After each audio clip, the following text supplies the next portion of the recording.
what do you do when someone you care for, a parent, spouse, a friend, needs to transition into a dementia care community, but is not going to do it without a fight?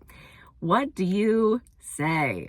Because the last thing we want to do is something like, Mom, you have to move to dementia care because something's wrong with your brain, remember? Unfortunately, a lot of people actually do this because they want to tell the person the truth. And that doesn't go real well, as one may anticipate. So what we're going to do instead is we're going to use my three-prong approach to deliver this information to the person living with dementia. Now, this also means that you need to understand how to embrace somebody's reality, which I have way more about on this channel and on my blog and my podcast. And you also need to know that it's time to transition the person living with dementia into a dementia care community. And the best way to know if it's time is to check out my first book, When Someone You Know Is Living in a Dementia Care Community, or my upcoming third book. So once you figure all that out, what do you do next? One, we want to blame it on someone who's not you. I love blaming things on a third party. A doctor's a great one.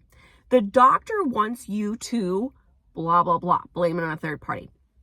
Step two, we're going to name an undefined short amount of time, such as a little while, a few months, something like that works. Step three, we are going to name something physical like arthritis, your broken hip, something they can see or feel, not your mind. Because if you say you have to move here because you have dementia, well, we can't see that, right? We can't see that. They can't see that. It's not a good argument. So we're going to say instead, blame it on a doctor or someone else. Blame it on something, an undefined short amount of time, and name something physical.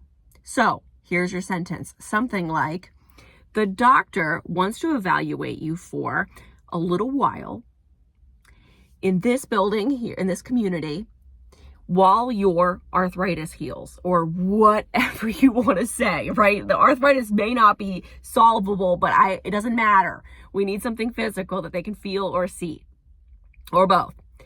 That is the approach. The approach is not, remember, you got to move here because you have dementia, something's wrong with your brain, and you're going to be living here forever, and it's also my choice.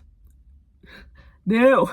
So that three-prong approach is really going to help you out. And if you know it's time to make that transition, do this. Do this, do this, do this. I know it works. I guarantee it works. You may need to adjust it depending on you and your relationship with your loved one, but try this. Thanks.